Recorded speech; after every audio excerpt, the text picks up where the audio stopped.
아는 기자, 정치부 홍지은 기자 나왔습니다. 자, 홍 기자. 어제까지만 해도 이 분위기는 국면 전환용 인사는 없다 이런 거였는데 이 밤 사이에 급변한 이유는 뭡니까?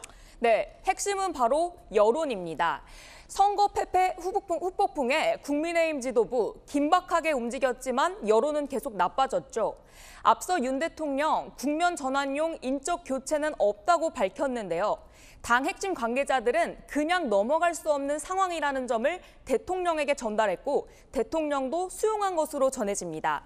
어젯밤 늦게 결정이 됐고 그 결과를 오늘 아침 친윤 핵심 이철규 사무총장의 사의 표명으로 임명직 당직자들의 총사퇴가 이뤄진 겁니다.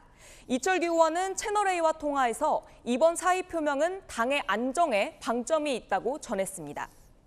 그런데 홍 기자, 지금 보면 임명직 당직자들 전원은 물러났습니다. 그런데 김기현 대표와 이 선출직 최고위원들은 남아 있습니다. 이유가 뭡니까? 네, 바로 대안이 없다는 겁니다. 김기현 대표가 물러나게 되면 상황도 더 복잡해지기 때문인데요. 대표가 물러나면 전당대회를 해서 새 지도부를 뽑아야 하는데 총선이 180일도 남지 않은 상황, 시간이 없다는 인식이 강하고요.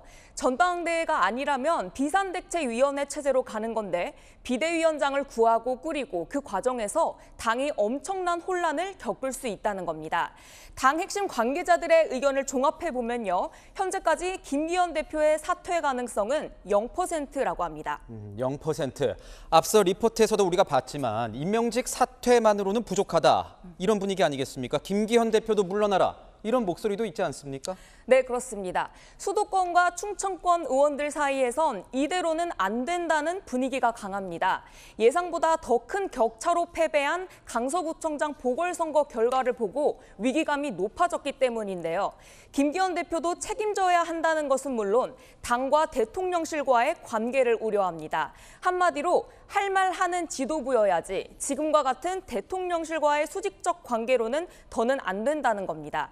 이 때문에 당 안팎에서는 당이 대통령실에 개각 요구도 하며 할 말을 해야 한다는 목소리가 나오고요. 빨리 조기선대위를 꾸려서 총선 준비에도 나서자는 움직임도 읽힙니다. 반면 김진태 강원도지사처럼 다 나가라고 하면 누가 수습하냐며 임명직 사퇴로 충분하다는 당내 반응도 있습니다. 이렇게 위기감이 커진 국민의힘 의원들, 임명직 사퇴와 김기현 대표의 분골쇄신 의지 표명으로 어떻게 좀 잠재워질 수 있을까요?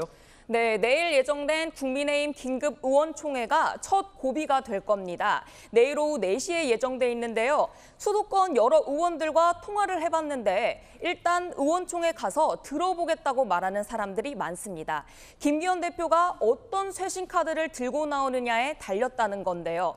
국민의힘 한 의원, 김 대표도 이번 총선에 사직생의 각오로 임하겠다는 의지를 보여줘야 한다며 험지 출마나 불출마 카드를 통해 이 국면을 정면 돌파해야 한다고 말하기도 했습니다. 김기현 대표 깜짝 카드를 갖고 올 거란 이야기도 나오는데요. 당대표실 관계자는 확장된 지도부 컨셉으로 친윤 색깔이 적은 수도권 인사를 대거 지도부에 포진시킬 것이라고도 전했습니다. 내일 의원총회에서 큰 갈등 없이 넘어간다고 해도 당 지지도와 여론 반응이 중요한데요. 이 또한 김 대표가 내놓을 쇄신 해법에 달려 있다는 해석이 나옵니다. 지켜봐야겠군요. 지금까지 아는 기자였습니다.